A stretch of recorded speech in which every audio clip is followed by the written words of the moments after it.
ভাবিনি। কি থেকে কি হয়ে গেল নিজেও জানি না। সবচেয়ে অদ্ভুত ব্যাপার হলো, যার সাথে আমার বিয়েটা হয়েছে সেটা আর কেউ নয়, আমার ভাবি। আমার আপন বড় ভাইয়ের বউ, যাকে আজকে সকালেও আমি ভাবি বলে ডেকেছি। কিন্তু এখন আমার বউ, এখন দাঁড়িয়ে আছি বাসার ছাদের উপর, আর ভাবি মানে আমার বউ বাসর ঘরে অপেক্ষা করছে আমার জন্য। কিছু বুঝতেছেন না তো? চলেন তাহলে পুরো বিষয়টা আপনাদেরকে বুঝিয়ে বলি। আজ থেকে প্রায় 1 বছর আগে ভাবির আর ভাইয়ার বিয়ে হয়। খুব সুন্দর দিন যাচ্ছিল।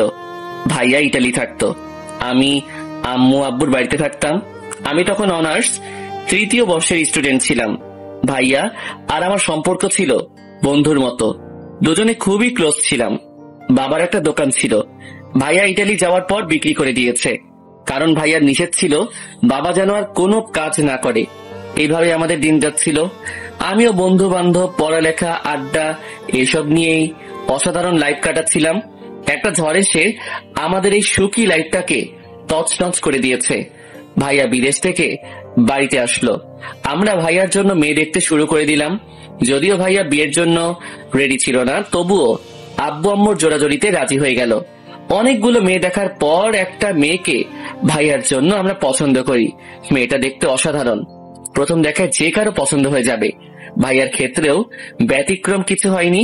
ভাইয়াও মেয়েটাকে পছন্দ করে ফেললো। মেয়েটা আমার সাথেই পড়তো, অর্থাৎ অনার্স 3য় বর্ষে। শুধু ক্যাম্পাসটা ভিন্ন ছিল। নাম হচ্ছে অবন্তী। দুই ফ্যামিলির সম্মতিতে মহা ধুমধামে ভাইয়ার বিয়েটা হয়ে গেল। ভাইয়া আর ভাবির আন্ডারস্ট্যান্ডিংটা ছিল অসাধারণ। দুজন দুজনকে অল্প দিনেই অনেক ভালোবেসে ফেললো, সেটা ওনার হাব ভাব দেখলেই বোঝা যায়। বিয়ের পরে ভাইয়া ভাবিকে নিয়ে অনেক ঘোরাফেরা করলো। আমিও ভাবির সাথে অনেক মশকরা করতাম। ভাবি সব ক্লোজ ভাবে নিত। ভাবিও অল্প দিনে আব্বু আম্মুর মন জয় করে নিল। আম্মু নিজের হাতে ভাবির মাথায় তেল দিয়ে দেয়, রান্না শিখায়। আব্বু আর আম্মু ভাবিকে কখনো ছেলের বউ হিসেবে দেখেনি, নিজের মেয়ের মতোই দেখেছে। ভাবির আব্বু আম্মুকে নিজের বাবা মায়ের মতোই সেবা যত্ন করত, সবকিছুতে হেল্প করত। ভাবি বাসায় আসার পর থেকে যেন বাসাটা অন্যরকম হয়ে গেল। খুব সুন্দরভাবে আমাদের দিন যাচ্ছিল। বিয়ের 2 মাস পরে ভাইয়ার ছুটি শেষ, তাই আবারও ইটালি চলে যেতে হবে। যদিও ভাইয়ার যাওয়ার মতো মন মানসিকতা ছিল না, কারণ নতুন বিয়ে করেছে, আরো কিছুদিন থাকার ইচ্ছা ছিল। বাট নিজের ক্যারিয়ার, ফ্যামিলির কথা চিন্তা করে ভাইয়া ইটালি চলে গেল। ভাইয়া চলে যাওয়ার পর প্রতিদিনই আমাদের সবার সাথে কথা হতো। আমি এটা ওটা বলে ভাইয়াকে খেপাতাম। এভাবে কিছুদিন চলে যায়। একদিন আমি কলেজ থেকে বাসায় আসছি, এমন সময় একটা বিদেশি নাম্বার থেকে কল আসে। আমি ভেবেছিলাম ভাইয়া কল দিয়েছে, কিন্তু না, আমি কলটা রিসিভ করলাম। হ্যালো ভাইয়া, কেমন আছিস? কিন্তু ওপাশ থেকে অন্য একটা লোক বলল, আমি আপনার ভাই না, আপনার নাম কি পারভেজ? আমি পারভেজ। বাট আপনি কে? আমাকে কিভাবে চিনেন? আমি তোমার ভাইয়ের বন্ধু, একসাথে কাজ করি। আমার নাম হচ্ছে রহিম। ও আচ্ছা, তো ভাইয়া কেমন আছে? কি ব্যাপার, চুপ করে আছেন কেন? ভাইয়া কেমন আছে? তোমার ভাই? আমার ভাই কি হয়েছে ভাইয়ার? তোমার ভাই আর বেঁচে নেই। কথাটা শোনার সাথে সাথেই আমার পায়ের নিচ থেকে মাটি সরে যেতে লাগলো। আমি নিজেকে সামলাতে না পেরে মাটিতে বসে পড়ি। চোখ দুটো ঝাপসা হয়ে আসলো। কি বলছেন? এটা হতে পারে না। আমি সকালেও ভাইয়ের সাথে কথা বলেছি। ঠিকই বলছি। কিছুক্ষণ আগে তোমার ভাই ডিউটিতে যাচ্ছিল। প্রতিদিন আমি আর তোমার ভাই একসাথে কাজে যেতাম, কিন্তু আজকে আমার শিফট সকালে ছিল আর তোমার ভাইয়ের রাতে। একটু আগে বাস উল্টে তোমার ভাই সহ কোম্পানির প্রায় 13 জন লোক মারা যায়। বাকিদের অবস্থা খুব একটা ভালো না। না, আমার বিশ্বাস হয় না। আপনি ভালো করে দেখেন, আমার ভাইয়ের কিছু হয়নি। 2 দিনের মধ্যে লাশ দেশে পাঠিয়ে দেওয়া হবে। এ কথা বলেই রহিম ভাই কলটা কেটে দিল। আমি যেন পাথর হয়ে গেলাম। মুখ দিয়ে কোনো কথা আসছে না। আমি আব্বু আম্মুকে কি জবাব দিব? কি বলে বোঝাবো ভাবিকে? মাত্র 2 মাস পরে বিধবা হয়ে গেছে। এটা শুনলে ভাবি কি অবস্থা হবে? আব্বু আম্মুকে যদি বলি তোমাদের বড় সন্তান আর নেই, কি হবে ওনাদের? না, আমি আর কিছু ভাবতে পারছি না, মাথাটা ঘুরতেছে। তাড়াতাড়ি বাসায় যাই। একটা রিক্সা নিয়ে তাড়াতাড়ি বাসায় চলে গেলাম। কলিং বেল দেওয়ার একটু পর ভাবি এসে দরজা খুলে দেয়। কি ব্যাপার, আজকে আমার দুষ্টু দেবরটা এত তাড়াতাড়ি বাসায় চলে আসছে কেন? নিশ্চয়ই কলেজ ফাঁকি দিয়েছে। ভাবির কথা শুনে আমার ভিতরটা আবারও মোচড় দিয়ে উঠলো। আমি কোনো কথা না বলে নিজের রুমে চলে গেলাম। দরজা লাগিয়ে দিয়ে ওয়াশরুমে চলে গেলাম। পানি ছেড়ে দিয়ে ইচ্ছে মতো কাঁদতে লাগলাম। অনেকক্ষণ পর বের হলাম। ভাবি আমার রুমের দরজায় টোকা দিতে লাগলো। কি ব্যাপার দেবর সাহেব, মন খারাপ কেন? কি হয়েছে? মনে মনে বললাম, কি হয়েছে সেটা যদি শুনেন তাহলে আপনি নিজেকে স্থির রাখতে পারবেন না। ভাবি যেন কিছু না বোঝে, সেজন্য বললাম, কিছু না। না না, কিছু তো একটা হয়েছে, চোখ মুখ লাল কেন? বললাম তো ভাবি, কিছু হয়নি। আচ্ছা খেতে চলো, আব্বু আম্মু বসে আছে। আপনারা খেয়ে নেন, আমি খাবো না। ভাবি কিছু একটা বলতে চেয়েছিল, কিন্তু আমি তাড়াতাড়ি বাসা থেকে বেরিয়ে গেলাম। যেখানেই যাই ভাইয়া স্মৃতিগুলো মনে পড়তে লাগলো। মনে হচ্ছে ভাইয়া আমার পাশে গল্প করতেছে। নিজেকে কোনোভাবে সান্ত্বনা দিতে পারতেছি না। রাতের বেলা রুমে বসে বসে ভাইয়ার ছবিগুলো দেখতেছি আর চোখ দিয়ে পানি ঝরতেছে। এমন সময় আম্মু আমার রুমে আসলো। কি রে, কি করিস? কিছু না। কাঁদতেছিস কেন? কই না, মনে হয় চোখে কিছু একটা পড়েছে। মিথ্যা বলবি না। তোর হাতে কার ছবি? আম্মু ছবিগুলো আমার হাত থেকে নিয়ে দেখে আমার আর ভাইয়ার ছবি, তারপর বলে, ভাইয়ের কথা মনে করে কাঁদতেছিস? আমি আর নিজেকে কন্ট্রোল করতে না পেরে আম্মুকে জড়িয়ে ধরে কাঁদতে শুরু করলাম। এই হঠাৎ করে তোর কি হলো? কিছু না, ভাইয়াকে খুব মিস করতেছি। পাগল একটা, ওরে কল দিয়ে কথা বল। ও আচ্ছা, ভালো কথা। সকাল থেকে তোর ভাই কল দেয়নি। অবন্তী নাকি কল দিয়েছিল, বারবার মোবাইল অফ পাচ্ছে। তুই একটু দেখ তো। আমি হ্যাঁ সূচক মাথা নাড়ালাম। তারপর আম্মু রুম থেকে চলে গেল। আমি আবারও ছবিগুলো দেখতে লাগলাম। এভাবে 2 দিন চলে গেল। আম্মু আব্বু ভাবি সবাই অনেক টেনশন করতেছে। ভাইয়ার কোনো খবর নাই। আমি জেনেও ওনাদের কিছু বলতে পারছি না। পরের দিন একটা অচেনা নাম্বার থেকে কল আসে। হ্যালো। আপনার নাম কি পারভেজ? জি, আপনি কে? আমি কাস্টম থেকে বলছি। আপনার ভাইয়ের লাশ এসেছে, এসে নিয়ে যান। আমি আর কোনো কিছু না বলে দৌড় দিলাম। একটা গাড়ি নিয়ে তাড়াতাড়ি এয়ারপোর্টে গেলাম। দেখলাম অনেকগুলো লাশ একসাথে শুয়াই রাখছে। দেখে এই ভিতরটা কেঁদে উঠলো। তারপর কয়েকজন পুলিশ লাশগুলোকে পোস্টমর্টেম করার জন্য লাশবাহী গাড়িতে উঠিয়ে হাসপাতালে নিয়ে গেল। অনেক রিকোয়েস্ট করার পরও ওরা আমাদের কারো কথা শুনলো না। পুলিশের পিছে পিছে হাসপাতালে গেলাম। অনেকক্ষণ ধরে হাসপাতালে বসে আছি। চারপাশে অন্যান্য লোকগুলো কেঁদেই যাচ্ছে।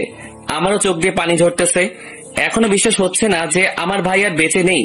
তারপর প্রত্যেকটা লাশ তাদের আত্মীয়দের নিকট দিয়ে দেওয়া হচ্ছে। আমি ভাইয়ার লাশের পাশে দাঁড়িয়ে রইলাম। ভাইয়ার চেহারার দিকে তাকিয়ে আছি। দেখে মনে হচ্ছে আমার ভাইটা এখনো হাসতেছে। কিছুই হয়নি। কি সুন্দর ঘুমাচ্ছে আমার ভাই। আমি ভাইয়ার দিকে তাকিয়ে কাঁদতেছি। এমন সময় কেউ একজন কাঁধের উপর হাত দেয়। ঝাপসা চোখে তাকিয়ে দেখি একজন ডাক্তার। লাশ বেশিক্ষণ উপরে রাখা ঠিক হবে না। মেডিসিন দেওয়া ওনাদের শরীরে। যত তাড়াতাড়ি সম্ভব দাফনের ব্যবস্থা করেন। আমি আর কিছু বললাম না। হাসপাতাল থেকে একটা অ্যাম্বুলেন্স নিয়ে ভাইয়ার লাশটা উঠালাম। গাড়ি তার আপন মনে চলতেছে। আমি আব্বু আম্মু আর ভাবিকে কি জবাব দিব? তারপরে অ্যাম্বুলেন্স আমাদের বাসার সামনে গিয়ে দাঁড়ালো।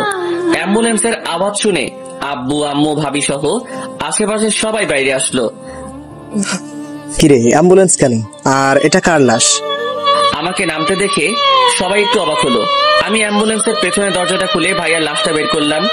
আম্মু আব্বু ভাবি সবাই এগিয়ে আসলো। আমি আর কোনো কথা না বলে ভাইয়ার মুখের উপরে থাকা সাদা কাপড়টা সরিয়ে দিলাম। ভাইয়াকে দেখে আম্মু একটা চিৎকার দিয়ে অজ্ঞান হয়ে যায়। বাবা এসে জড়িয়ে ধরে। ভাবি ঠাস করে বসে যায়। অঝোর ধারায় সবাই কান্না করতে থাকে।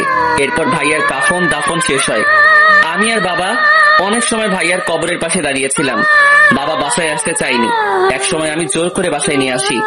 বাসায় আসার পর ভাবি আর আম্মু আমাকে জড়িয়ে ধরে অনেক কান্না করে। আমিও নিষেধ করিনি। আমি স্ট্রং ছিলাম, কারণ আমিও যদি ভেঙে পড়ি ফ্যামিলির কেউই হয়তো ভালো থাকবে না। সেদিন থেকে আমাদের পরিবারের মুখের হাসিটা উড়ে গেল। ভাবি একদম স্তব্ধ হয়ে যায়। ভাইয়া মারা যাওয়ার পর ফ্যামিলিতে ক্রাইসিস শুরু হয়, কারণ আগে ভাইয়ার টাকা দিয়ে সব খরচ হতো। আব্বুর দোকানটাও বিক্রি করে দিচ্ছে। আর আব্বুর এখন যে অবস্থা, তার দ্বারা কোনো কাজ করা পসিবল না। বাধ্য হয়ে আমি নেমে গেলাম জীবন যুদ্ধে। অনার্সটা শেষ না করার কারণে ভালো কোনো চাকরি পাইনি। একটা প্রাইভেট কোম্পানিতে চাকরি নেই। আমার কাজ হচ্ছে বাজারের প্রত্যেকটা দোকানে গিয়ে কার কি মাল লাগবে সেটা লিখে এনে মালগুলো আবার পৌঁছে দেওয়া, যাকে বলা হয় স্যার। ভাইয়ার কথা খুব মনে পড়তো। কত কষ্ট করে ভাইয়া টাকা ইনকাম করতো, এখন হারে হারে টের পাচ্ছি। বেতন ছিল কম, মাত্র 8,000 টাকা। যেটা দিয়ে ফ্যামিলি কোনো মতো চললেও আব্বু আম্মুর মেডিসিন কেনা প্রায় অসম্ভব। তাই বন্ধুদেরকে বলে কয়েকটা টিউশনি নিয়ে নিলাম। সকাল 6টা থেকে রাত 11টা পর্যন্ত আমার এই যুদ্ধ চলতে থাকে। নিজের পড়ালেখা প্রায় শেষ করে দিলাম, কিন্তু ভাবিটা কন্টিনিউ রাখলাম। এর মাঝে ভাবির বাবা মা অনেকবার এসেছে আমাদের বাসায় ভাবিকে নিয়ে যাওয়ার জন্য, কিন্তু আব্বু ওনার হাত ধরে অনেক রিকোয়েস্ট করে ভাবিকে রেখে দেয়। ভাবিকে এত ভালোবাসতো যে অন্য কারো ঘরে পাঠানোর চিন্তাও আব্বু আম্মু করতো না। সেদিন আমি কাজ শেষ করে টিউশনি করিয়ে বাসায় আসলাম। রুমে গিয়ে কাপড় চেঞ্জ করে নিলাম। তখন বাবা আমার রুমে আসলো। আরে আব্বু, আসো, ভিতরে আসো। আমার পাশে বস। আমি গিয়ে বাবার পাশে বসলাম। বাবা আমার হাত ধরে বলল, তোর খুব কষ্ট হচ্ছে রে? আরে ধুর, এগুলো কি বলো? তোর জন্য আমরা কিছুই করতে পারিনি, তুই আমাদের মাফ করে দিস। আব্বু, তুমি কি পাগল হইছো? এগুলো কি বলো? আমার ফ্যামিলি আমি না দেখলে কে দেখবে? আর আমার কোনো কষ্ট হচ্ছে না। অবন্তের বাবা আসছিল। কি বললো? ওরে নিয়ে যেতে চাই। এভাবে নাকি দিন যায় না। তুমি কি বললে? আমি তো বলে দিয়েছি আমি আমার মেয়েকে জীবনেও দিব না। ও আচ্ছা। বিয়ে যদি আবার আসে? আসবে না, টেনশন করার দরকার নেই। তোর কাছে কিছু টাকা হবে? এইভাবে কেন বলো? কত টাকা লাগবে সেটা বলো। অবন্তীর বই নাই, বই কিনতে হবে তাই। আমি মানিব্যাগ চেক করে দেখলাম মাত্র 576 টাকা আছে, যেটা আমার পুরো মাসের পকেটও যাতায়াত খরচ। এটা যদি দিয়ে দেই তাহলে পুরো মাস পায়ে হেঁটে কাজ করতে হবে। দূর, এত কিছু চিন্তা করে লাভ নেই। পুরো টাকাটা বাবার হাতে দিয়ে দিলাম। বাবার টাকা হাতে নিয়ে চোখ মুছতে মুছতে নিজের রুমে চলে গেল। পরের দিন তাড়াতাড়ি ঘুম থেকে উঠলাম, কেননা আমাকে পায়ে হেঁটে যেতে হবে, গাড়ি ভাড়া নাই। তাই তাড়াতাড়ি উঠে রওনা দিলাম। তারপরও অফিস পর্যন্ত যেতে 20 মিনিট দেরি হয়। বস ইচ্ছে মতো ঝাড়ি দিল। তারপর গতকালকে যে মালগুলোর রিসিট কেটে নিয়ে আসছি সেগুলো দোকানে নিয়ে যাওয়ার জন্য একটা কভার ভ্যান নিয়ে রওনা দিলাম। অন্য একজন ভ্যান চালাচ্ছে, আমি পিছন দিক থেকে ধাক্কা দিয়ে নিয়ে যাচ্ছি। হাতে অনেকগুলো মালের স্যাম্পল। একটা দোকানে মাল দিয়ে আসার পথে ভাবিকে দেখলাম অনেকগুলো মেয়ের সাথে। মনে হয় ক্লাস শেষ করে বাসায় যাচ্ছে। ভাবির চোখ দেখে চিনে ফেললাম যে এটা ভাবি হবে। আমি তখন ভ্যান ঠেলতেছি। ভাবি আমার দিকে অবাক দৃষ্টিতে তাকিয়ে আছে। আমি ওনার চোখে স্পর্শ পানি দেখলাম। আমি ভাবিকে দেখেও না দেখার ভান ধরে চলে গেলাম। এভাবে আমাদের দিন যাচ্ছে। বাস্তবতা কি জিনিস হারে হারে টের পাচ্ছি। আজকে শুক্রবার, চাকরি টিউশনি সবকিছুই বন্ধ, তাই ঘুমিয়ে আছি। অনেকদিন ধরে ঠিক মতো ঘুমাতে পারি না। ভাবি আমার রুমে আসলো। পারভেজ, আই পারভেজ। আরে ভাবি, আপনি কখন আসলেন? এই তো একটু আগে। অনেক বেলা হয়েছে, এবার ঘুম থেকে ওঠো। করতেছি। আসলে শরীরটা কেমন যেন ব্যথা করতেছে, তাই ঘুমটা একটু বেশি হলো। তোমার খুব কষ্ট হচ্ছে তাই না? আরে ধুর, এগুলো কি বলেন? আমি তো সুন্দর লাইফ কাটাচ্ছি, কোনো প্রবলেম হচ্ছে না। আমি দেখেছি কেমন সুন্দর লাইফ কাটাচ্ছ। আচ্ছা, আপনার পড়ালেখার কি অবস্থা? মোটামুটি। তুমি আর পড়বে না? দেখি কি করা যায়। কলেজে যাওয়ার মতো তো সময় নাই। পরীক্ষাটা দিব, যদি কপালে পাস লেখা থাকে তাহলে তো আলহামদুলিল্লাহ। আসো, খেয়ে নাও। আপনি যান, আমি ফ্রেশ হয়ে আসছি। তারপর ভাবি চলে গেল। আমি ফ্রেশ হয়ে নাস্তা করে নিলাম। এইভাবে আমাদের দিন যাচ্ছিল। এমন একটা লাইফ কাটাচ্ছি যেটাতে নিজের স্বাধীনতা বলে কিচ্ছু নাই। পরিবারের দিকে তাকিয়ে হাসি মুখে সব ত্যাগ করতে হয়। একদিন খেয়াল করে দেখলাম মায়ের শাড়িগুলো সব পুরাতন হয়ে গেছে। ভাবিও প্রতিদিন একটা ড্রেস গায়ে দিয়ে কলেজে যায়। বাবারও পাঞ্জাবিগুলোতে ময়লা জমে গেছে। ভাবির মোবাইলটা হাত থেকে পড়ে ভেঙে যায়। এরপর আর মোবাইল নেয়নি। তারপর লজ্জায় আর আমাদের কাউকে বলেনি। সবকিছু মিলিয়ে সবারই অবস্থা খারাপ। নিজের শখের জিনিসগুলো বিক্রি করে দিলাম। আমার কম্পিউটার, গিটার, হাতের ঘড়ি এবং শখের মোবাইলটাও বিক্রি করে দিলাম সবার অজান্তে। তারপর আব্বু আম্মু আর ভাবিকে নিয়ে শপিং এ গেলাম। আব্বুর জন্য কয়েকটা লুঙ্গি, পাঞ্জাবি আর গেঞ্জি নিয়ে নিলাম। আম্মুর জন্য শাড়ি, ছায়া, ব্লাউজ আরো টুকটাক জিনিস নিলাম। ভাবিকে ওনার পছন্দ মতো নিতে বললাম। উনি কয়েকটা 3 পিস, জুতা, কিছু কসমেটিক্স নিল। আম্মু বলল, তোর জন্য কিছু নিবি না? না, আমার সব আছে। তারপর ওনাদের বাইরে দাঁড় করিয়ে রেখে আমি একটা মোবাইলের দোকানে গেলাম। আমার জন্য একটা নর্মাল মোবাইল নিলাম আর ভাবির জন্য একটা স্মার্টফোন নিলাম। তারপর ওনাদেরকে নিয়ে বাসায় চলে আসলাম। রাতের বেলা সবাই আমার রুমে আসলো। কি ব্যাপার, সবাই একসাথে? কেন আসতে পারি না? আরে আসতে না পারার কি আছে, আসো। সবাই এসে বসলো। আমি ব্যাগ থেকে ভাবির জন্য কেনা মোবাইলটা ভাবির হাতে দিলাম। কি এটা? মোবাইলটা আপনার জন্য দিলাম। আমার তো এখন মোবাইলের কোনো দরকার নেই। টাকা নষ্ট করলেন কেন? সত্যি করে বলতো, তুই টাকা কোথায় পেলি? আমার কাছে জমানো ছিল। মিথ্যা বলিস কেন? সত্যি করে বল, টাকা কোথায় পাইছিস? কম্পিউটার, গিটার আর মোবাইলটা বিক্রি করে দিয়েছি। কেন, তোরে এগুলো বিক্রি করতে কে বলেছে? তোমাদের সবার কাপড় চোপড় গুলো পুরাতন হয়ে গেছে, দেখতেই তো খারাপ লাগে, সেজন্য। তাই বলে এগুলো বিক্রি করে দিবে? আরে কোনো সমস্যা নাই, আমি এখন কম্পিউটার চালানোর মতো সময় পাই না, আর গিটার তো বিলাসিতা ছাড়া কিছুই না, এগুলো একটারও আমার দরকার নেই। মোবাইল কেন বিক্রি করলে?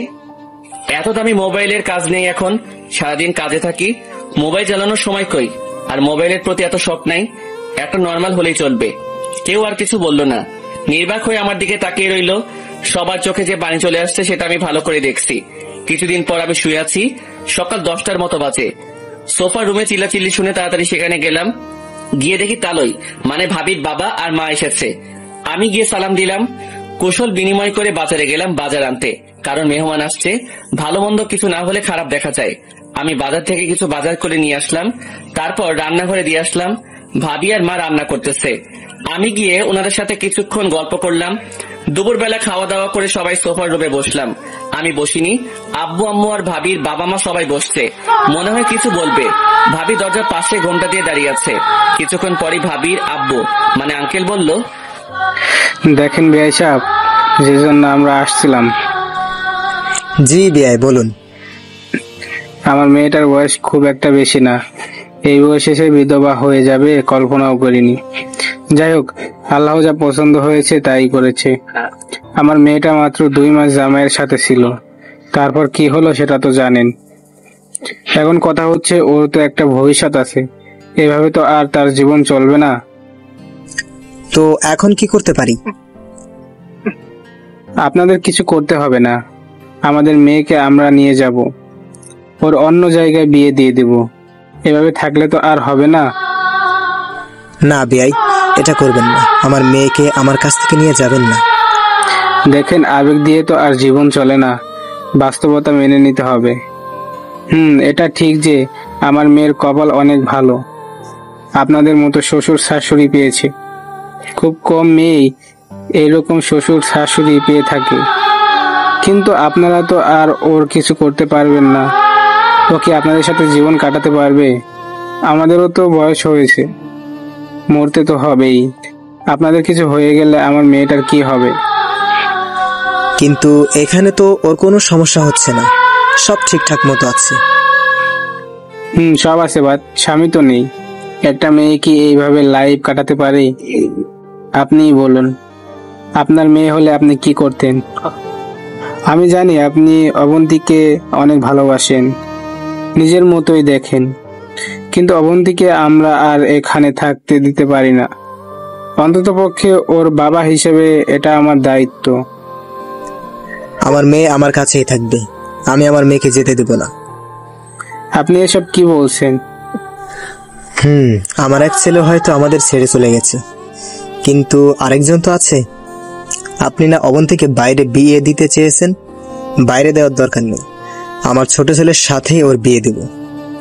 এবার তো আর বলতে পারবেন না যে আপনার মেয়ে বিধবা, ওর স্বামী নাই, এগুলো তো আর বলতে পারবেন না। আমি বাবার কথা শুনে চোখ বড় বড় করে ওনার দিকে তাকালাম। এটা কেমনে হয়? এখন আমি অবন্তীকে ভাবি বলে ডাকি, আর সে নাকি আমার না, এটা কিছুতেই সম্ভব না। আমার মাথা ঘুরতেছে। হঠাৎ করে বাবা আমার দুহাত চেপে ধরে বলে, প্লিজ বাবা, তুই না করিস না, তুই অবন্তীকে বিয়ে কর আর মেয়েকে আমার কাছে থাকতে দে। প্লিজ বাবা, আমার অনুরোধটা রাখ, না হলে যে আমি মরেও শান্তি পাবো না। পারবেজ, বাবা আমার প্লিজ না করিস না। আমি বাবার হাত ধরে হ্যাঁ সূচক মাথা নাড়ালাম। ভাবির দিকে তাকিয়ে দেখি উনি চোখ মুছতে মুছতে রুমে চলে গেল। ভাবির আম্মু বলল, বিয়াই, আপনি মানুষ না ফেরেশতা। একটা মানুষ এত ভালো হয় কেমনে? আমি নিজেও জীবনে আমার মেয়ের জন্য এত কিছু করিনি যেটা আপনি করলেন। আচ্ছা বিআই মশাই, বিয়েটা আজকেই হয়ে যাক, আমি কাজেই ডেকে নিয়ে আসি।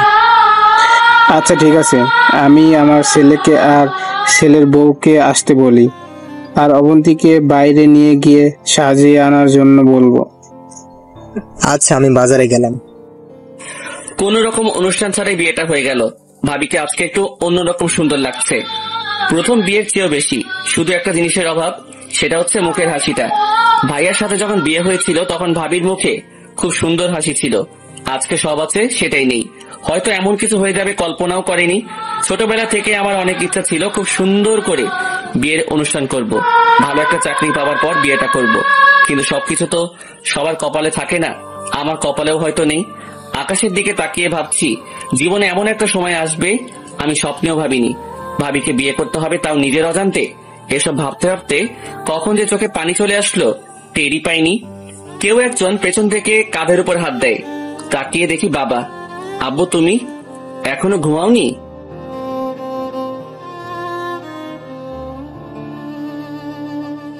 প্রথম বিয়ের চেয়েও বেশি। শুধু একটা জিনিসের অভাব, সেটা হচ্ছে মুখের হাসিটা। ভাইয়ার সাথে যখন বিয়ে হয়েছিল তখন ভাবির মুখে খুব সুন্দর হাসি ছিল। আজকে সব আছে, সেটাই নেই। হয়তো এমন কিছু হয়ে যাবে কল্পনাও করেনি। ছোটবেলা থেকে আমার অনেক ইচ্ছা ছিল খুব সুন্দর করে বিয়ের অনুষ্ঠান করব, ভালো একটা চাকরি পাওয়ার পর বিয়েটা করব। কিন্তু সবকিছু তো সবার কপালে থাকে না, আমার কপালেও হয়তো নেই। আকাশের দিকে তাকিয়ে ভাবছি জীবনে এমন একটা সময় আসবে আমি স্বপ্নেও ভাবিনি। ভাবিকে বিয়ে করতে হবে, তাও নিজের অজান্তে।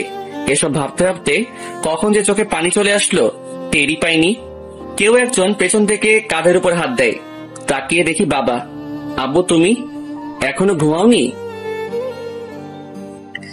পৃথিবীর নিকৃষ্ট বাবার মধ্যে আমি একজন, যে অন্যের মেয়ের জন্য নিজের ছেলেকে কোরবানি দিলাম। তোর সাথে আমি অনেক বড় অন্যায় করেছি। এই বয়সে সবাই ঘোরাফেরা করতেছি, আর আমি তোর কাঁধে সব চাপ তুলে দিলাম। আবার তোর অমত থাকা সত্ত্বেও অবন্তীর সাথে তোর বিয়ে দিয়ে দিলাম। ধুর, তুমি এগুলো কি বলো? তোমার যেটা ভালো মনে হয়েছে সেটাই করেছো। অবন্তীকে অনেক ভালোবাসি রে। মেয়েটাকে ছাড়া ঘরটা কেমন যেন ফাঁকা ফাঁকা লাগে। যা, অনেক রাত হয়েছে, এবার ঘরে যা। মেয়েটা অনেকক্ষণ ধরে বসে আছে। আমি আর কোনো কথা না বলে নিচে চলে আসলাম। এসে রুমে চলে গেলাম। দরজা খুলে ভিতরে গিয়ে দেখি ভাবি মানে অবন্তী ভাইয়া একটা ছবির দিকে তাকিয়ে কাঁদতেছে। আমার ঠিক কি করা উচিত কিছুই বুঝতেছি না। আমি খাটের পাশে গিয়ে দাঁড়িয়ে রইলাম। একটু পর ভাবি, না আর ভাবি বলবো না, কারণ সে এখন আমার স্ত্রী। বলল, পারভেজ, জি। তোমার সাথে কিছু কথা আছে। বলেন। আমি জানি তুমি ছেলেটা অনেক ভালো। তোমার মতো ছেলেকে স্বামী হিসেবে পাওয়া সত্যিই ভাগ্যের ব্যাপার, কিন্তু আমি তোমাকে কখনো স্বামী হিসেবে মানতে পারবো না। অবাক হয়ে ওনার দিকে তাকিয়ে রইলাম। তুমি তো জানোই তোমার ভাইকে আমি কতটা ভালোবাসি। তোমার ভাইয়ের জায়গায় আমি অন্য কাউকে জীবনেও কল্পনা করতে পারবো না। যেদিন প্রথম বউ সেজে তোমাদের বাসায় এসেছিলাম তখনই ওয়াদা করেছি তোমার ভাইকে ছাড়া জীবনে আর কারো দিকে তাকাবো না। আমার থেকে তোমার ভাই আমাকে বেশি ভালোবাসতো। কতটা ভালোবাসতো সেটা হয়তো কল্পনাও করা যাবে না। তুমি হয়তো আমাকে প্রশ্ন করতে পারো, আমি যদি অন্য কাউকে স্বামী হিসেবে না মানতে পারি তাহলে তোমাকে কেন বিয়ে করলাম? হ্যাঁ, এটার উত্তরও দিয়ে দিচ্ছি। তোমার সাথে বিয়ে না হলে অন্য কোথাও ঠিকই বাবা মা আমাকে বিয়ে দিয়ে দিত, কিন্তু আমি এখানে আব্বু আম্মু আর তোমার কাছ থেকে যে ভালোবাসা আদর যত্ন পেয়েছি অন্য কোথাও সেটা নাও পেতে পারি। আমার মনের অবস্থাটা তোমরা একটু হলেও বুঝবে, বাট অন্যরা বুঝবে না। জানো পারভেজ, আমি হচ্ছে পৃথিবীর সবচেয়ে বড় অভাগা। সুখ ঠিকই আসলো, কিন্তু কপালে লেখা ছিল না। তুমি আমাকে মাফ করে দিও। তোমার সুন্দর জীবনটা আমি নষ্ট করে দিলাম। জানো, আমার অনেক ইচ্ছা ছিল তোমার জন্য খুব সুন্দর একটা মেয়ে দেখব, তারপর তোমার সাথে বিয়ে দেব। আমরা যা হিসেবে নয় বোন হিসেবে থাকতাম। একবার চিন্তা করো কত সুন্দর হতো আমাদের ফ্যামিলিটা। তুমি প্লিজ আমাকে মাফ করে দিও। আমি তোমাকে স্বামী হিসেবে মানতে পারছি না। অনেক রাত হয়েছে, ঘুমিয়ে পড়ুন। এটুকু বলেই বারান্দায় চলে গেলাম। এমন কিছু হবে আমি জীবনেও কল্পনা করিনি। আমি ভাবছি অন্য কোথাও অবন্তীর বিয়ে হয়ে গেলে সে সুখে থাকবে না। সবকিছু মানিয়ে নিতে একটু সময় লাগবে। আমার সাথে বিয়ে হয়ে গেলে হয়তো অবন্তীর কোনো আফসোস থাকতো না। কিন্তু কি ভাবলাম আর কি হয়ে গেল। আসলে সবকিছু সবার কপালে থাকে না। আমার কপালে যে এত খারাপ হবে আমি কখনো ভাবিনি। কত সুখেই না ছিলাম আমি, কিন্তু আজ সুখের চিহ্ন নাই। মনে মনে বাবার উপর রাগ হচ্ছে। ওনার আবেগ রাখতে গিয়ে আমার জীবনটাই শেষ। ভাইয়ার কথা খুব মনে পড়তেছে। আমি রুম থেকে বেরিয়ে গেলাম, ভাইয়ার কবরের কাছে যাব। ঘড়িতে দেখলাম 12টা বাজে। আমি কাউকে কিছু না বলে বাসা থেকে বেরিয়ে গেলাম। বাইরে খুব সুন্দর চাঁদের আলো। একা একা হাঁটতেছি। কিছুক্ষণ পর ভাইয়ার কবরের কাছে গেলাম। কবরের বেড়াটা ধরে তাকিয়ে রইলাম কবরের দিকে। ভাইয়া আর আমার স্মৃতিগুলো মনে পড়তে লাগলো। নিজেই বলতে শুরু করলাম, ভাইয়া কেমন আছিস? তোর কি সময় হবে একটু কথা বলতাম?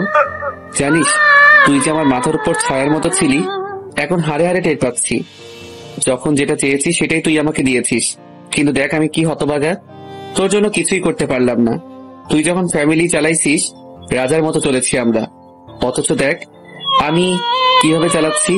এক বেলা খেলে পরের বেলা না খেয়ে থাকতে হয়। বাবা মাকে আমি সুখে রাখতে পারছি না। জানিস ভাই, এখনো আমি কোনো জিনিস কিনলে তোর জন্য কিনে রাখি।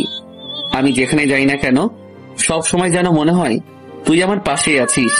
ভাই, তোর মনে আছে তুই যেদিন বাইক কিনেছিলি, চাবিটা আমার হাতে দিয়ে দিলি আর বললি বাইকটা আজ থেকে তোর। তুই আমার জন্য অনেক স্যাক্রিফাইস করেছিস, কিন্তু দেখ আমি কত বড় হারামি। তোর জন্য তো কখনো স্যাক্রিফাইস করিনি, বরং তোর বউটাকে নিজের বউ করে নিয়েছি। ভাই বিশ্বাস কর, আমি অনন্তীকে বউ হিসেবে কল্পনাও করিনি। তোর যাতে মনে কষ্ট না যায় সেজন্য আমি কখনো অবন্তীর দিকে খারাপ নজরেও তাকাইনি। তুই সবসময় আমাকে বলতি অবন্তীকে দেখে রাখতে, কিন্তু দেখ আমি কত বড় বেঈমান। দেখে রাখার নাম করে আমি নিজেই ওরে বিয়ে করে ফেলেছি। ভাই, এই ভাই, আর একবার আমাদের মাঝে আয়। আমি যে আর পারছি না, মা বাবাকেও কিছু বুঝতে দিতেছি না, কারণ আমি যদি ভেঙে পড়ি তাহলে ওদের কি হবে। ভাই, আমি তোর সাথে অনেক বড় অন্যায় করেছি, তুই আমাকে মাফ করে দিস।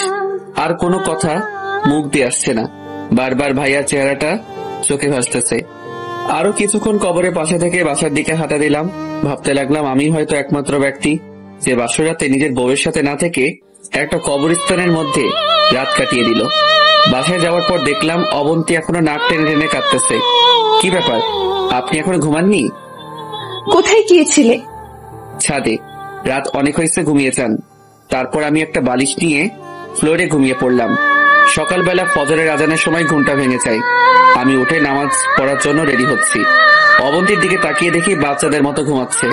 কিছুক্ষণ তাকিয়ে থাকলাম, তারপর বাসা থেকে বের হয়ে মসজিদে চলে গেলাম। নামাজ পড়ে এসে দেখি অবন্তীও উঠে গেছে। আমি ওয়াশরুমে গিয়ে গোসল করে নিলাম। কাজে চলে যেতে হবে, পকেটে কোনো টাকা নাই, তাই হেঁটেই যেতে হবে। তাড়াতাড়ি না গেলে বসের ঝাড়ি খেতে হবে। গোসল করে রেডি হয়ে রুম থেকে বের হলাম। দেখি মা রান্না করছে আর অবন্তী সেগুলো সাজিয়ে দিচ্ছে। বাবা বসে বসে খবরের কাগজ পড়তেছে। আমাকে এত সকাল সকাল রেডি হতে দেখে বলল, কি রে, তুই কই যাস? আব্বু, কাজে যাচ্ছি। কালকেও যাইনি। না আব্বু, বাসায় তো তেমন কোনো কাজ নাই, তো বসে থেকে কোনো লাভ নাই। আচ্ছা শোন, বলো। অবন্তী তো সামনে ফাইনাল পরীক্ষা, কলেজের তো ফিস বেতন সব রয়ে গেল। আচ্ছা, আমি রাতে দিয়ে দিব। কত টাকা হয়েছে আমাকে বলে দিও। সে কি আজকে কলেজে যাবে? যাবে। ওকে, তাহলে কলেজে গিয়ে কত টাকা হয়েছে সেটা জেনে আমাকে বলার জন্য বলিও। আচ্ছা ঠিক আছে। ওকে, আমি বের হচ্ছি। তারপর বেরিয়ে গেলাম। কি করব বুঝতেছি না। অবন্তীর ফাইনাল পরীক্ষা মানে তো আমারও ফাইনাল পরীক্ষা, কারণ অবন্তী আর আমি সেম ইয়ারেই পড়ি, শুধু ক্যাম্পাসটা ভিন্ন। যখন কলেজে নিয়মিত যাইতাম, টাকা খরচ করতাম, কত বন্ধু বান্ধব ছিল, আর এখন টাকাও নাই, বন্ধুও নাই। ফাইনাল এক্সাম চলে আসছে, অথচ কেউ একটু আমাকে জানালোও না। আমারও অনেক ইচ্ছা ছিল অনার্সটা অন্তত শেষ করা, কিন্তু কিভাবে কি করব? অবন্তীর টাকা দেওয়ার মতো টাকাও তো আমার হাতে নাই। প্রতিদিনের মতো গোডাউনে চলে গেলাম। বস সেখানে বসে আছে। আসসালামু আলাইকুম বস। কি অবস্থা মিস্টার পারভেজ, কালকে আসুনি যে? বস একটু কাজ ছিল। এত কি কাজ তোমার? এত কাজ হলে কি দরকার চাকরি করার? চুপ করে দাঁড়িয়ে আছি। যাও, আজকে সবগুলো মাল সেল করে আসবে, না হলে বেতন কেটে নিয়ে যাওয়া হবে। এখনো দাঁড়িয়ে আছি। কি ব্যাপার, দাঁড়িয়ে আছো কেন? কিছু বলবা নাকি? জি বস, একটা কথা ছিল। কি কথা?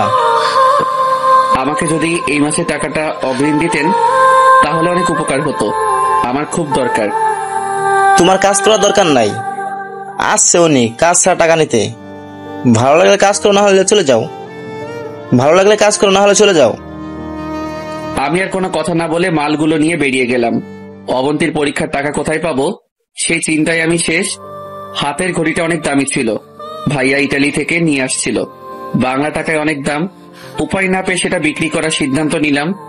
ভাইয়া শেষ চিহ্নটুকু বিক্রি করে দিলাম। কয়েকটা দোকানে মাল সেল দেওয়ার পর আইমানের সাথে দেখা। কি রে পারভেজ, তুই এগুলো কি করিস? আইমান বন্ধু তুই? হাই রে, কতদিন পর দেখা। কি অবস্থা তোর? আমি তো আছি, তুই এগুলো কি করিস? চাকরি নিয়েছি। দূর বেটা, এটা কোনো চাকরি হলো? আর তোর বাবা ইনকাম করে, ভাইয়া ইনকাম করে, তুই এগুলো কেন করিস? তোর তো রাজার হালে থাকার কথা।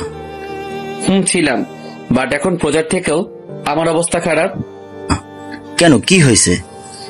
সবকিছু বললাম। কি বলিস তুই?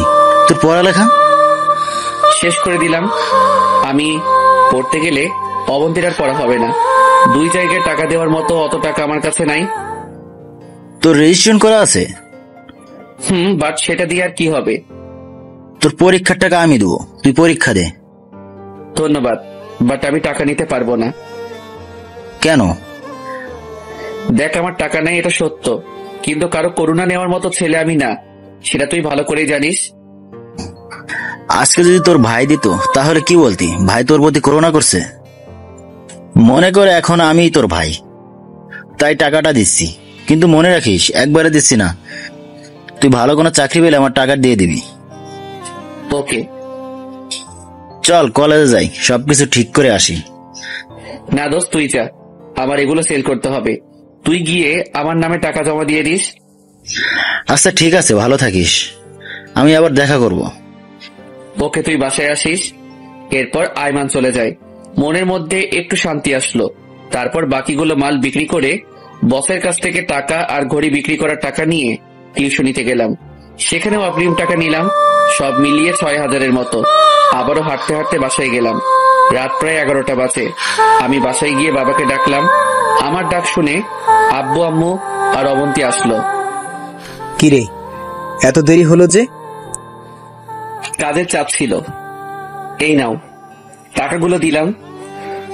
কি কি এখানে? তোমার মেয়ের পরীক্ষার খরচ 6000 আছে। বাবা টাকাগুলো হাতে নিল, অবন্তীকে দিয়ে দিল। তারপর অবন্তী বলল, আব্বু, একটা কথা বলতাম।